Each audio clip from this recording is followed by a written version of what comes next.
Former President Donald Trump speaking out overnight after arriving in Milwaukee for the Republican National Convention. Take a look at what happened. Just 24 hours after his attempted assassination by a gunman at a campaign rally in Pennsylvania.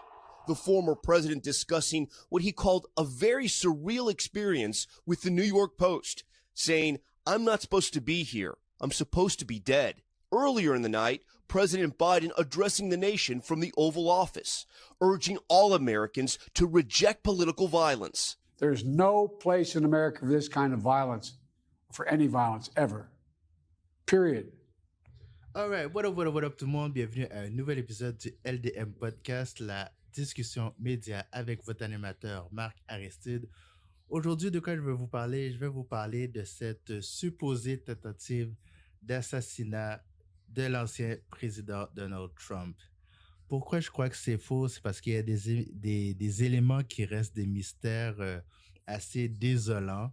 D'abord, comment ça se fait que comment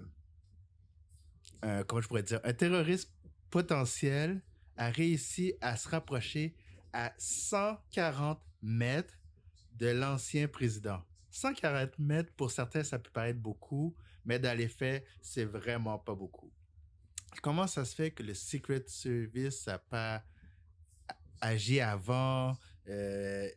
Pour moi, dans ma tête, lors de ce genre de grand rassemblement, il est supposé avoir plusieurs paliers de protection. La police municipale, la police d'État, le Secret Service, l'armée. Donc, minimum 4 couches de protection.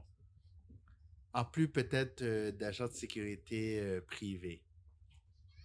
Puis le gars qu'ils ont montré, là, sa photo, ça n'a pas l'air crédible. Ils disent que c'est un gars de 20 ans qui souffrait pas de maladie mentale, mais qui aurait eu son fusil de la part de son père qui lui aurait acheté en cadeau. Les Américains, c'est une autre espèce parce que acheter un fusil pour offrir à son enfant, je pourrais jamais comprendre ce genre de... Mais qui a toute sa tête offre un fusil en cadeau? En tout cas, fait que c'est censé être ça. Et puis, quand vous regardez la photo de l'enfant en question, il y a beaucoup plus l'air d'un gars de 16... Peut-être si on pousse un peu 17 ans, là, mais ça a vraiment l'air de teenager, là. Puis qu'il ait pu se rapprocher autant, c'est assez bizarre. Donc, les jambes que vous voyez en arrière, c'est ma fille Mia. Elle voulait, à sa manière, participer à la vidéo. Au moins, elle écoute ses émissions. Fait que, ouais, je pense que toute la mise en scène fait un peu pitié. La façon que les gens agissaient dans le rassemblement, moi, je trouve qu'ils n'étaient pas assez paniqués pour une fusillade qui venait juste d'arriver. Je sais pas.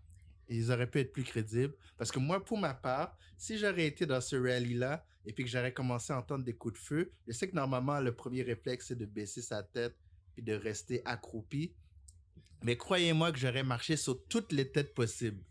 J'aurais marché par-dessus les gens. Oh oui, vous pouvez être sûr que moi, peu importe qui j'accroche, je marche sur tout le monde pour essayer de sauver ma vie. Fait que la panique des gens avait l'air un peu calculée. Là, ils ont dit qu'aussitôt que le gars avait tiré puis qu'il avait atteint l'oreille de Donald Trump, un sniper l'a abattu. C'est quand même crédible. J'ose croire que ces snipers sont assez professionnels pour pouvoir éliminer une menace assez rapidement. Mais c'est juste que on dirait que chacun avait son rôle. Chacun était un acteur dans le truc. Puis, tu sais, les journalistes qui ont toujours les meilleurs angles, les meilleures photos au bon moment, qui filment les scènes à un moment très précis, comme s'ils savaient d'avance que ça allait arriver à ce moment-là. Donc, j'ai beaucoup de misère à croire au tout. Puis, tu sais, je regarde les analyses politiques. J'ai regardé pour Radio-Canada, j'ai regardé pour NBC. Il y avait aussi l'Associated Press. Puis jusqu'à maintenant, je suis pas très convaincu. Ça fait une méga publicité pour Donald Trump. Ça lui fait une très, très, très bonne publicité. Il était déjà en avance dans les sondages. Mais là, avec cette affaire-là, ça lui donne une poussée incroyable. Ça solidifie son avance pour remporter les élections en novembre.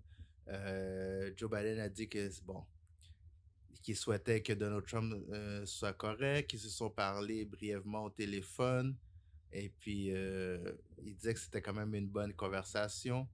Mais on sait très bien que le but, c'est surtout de solidifier l'avance de Donald Trump. Et il y a des médias américains complices là-dedans qui s'assurent de booster cette publicité. Donc, pour moi, c'est caricatural, c'est théâtral. Puis Donald Trump qui a eu le temps de lever le poing dans les airs pour dire fight, fight.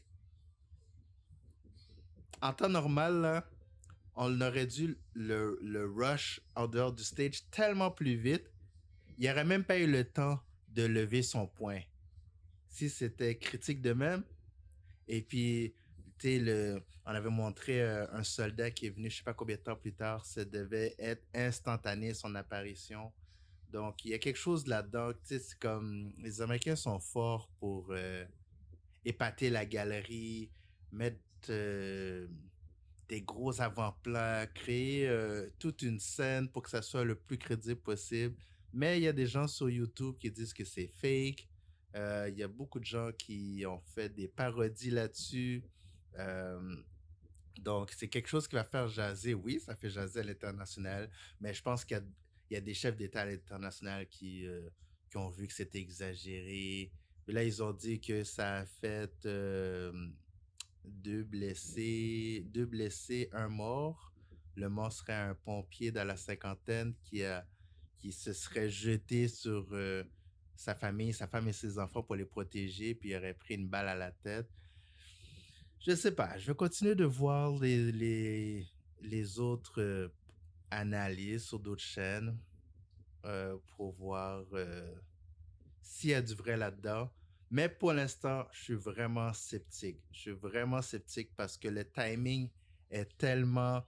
tu sais, ça pouvait pas tomber à un meilleur moment pour être sûr de garder Biden en arrière pour pas qu'il cumule des points dans les sondages.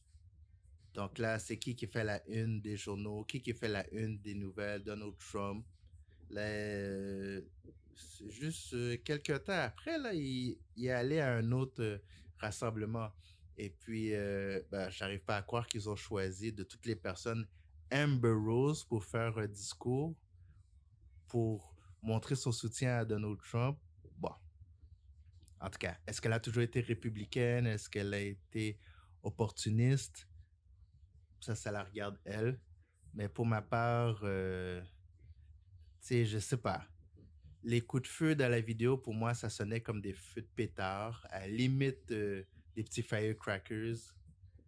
Puis, je trouve que les gens, ils se sont pas mis à sauter partout. Tu sais, puis plus on monte des angles différents, plus on monte d'extraits, des choses qui se sont passées, plus ça a l'air encore plus préparé.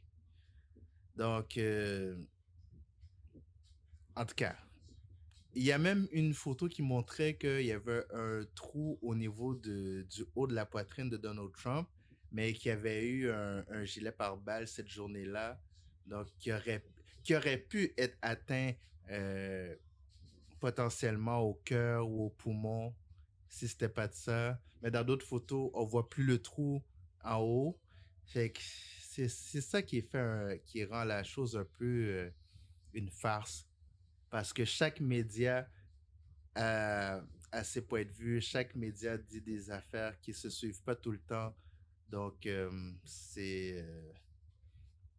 en tout cas, si c'était sérieux du début jusqu'à maintenant, ben écoute, c'est quand même assez triste parce qu'on peut avoir toutes sortes de désaccords avec un ancien chef d'État, mais d'aller jusqu'à quasiment le tuer, ce sera toujours extrême.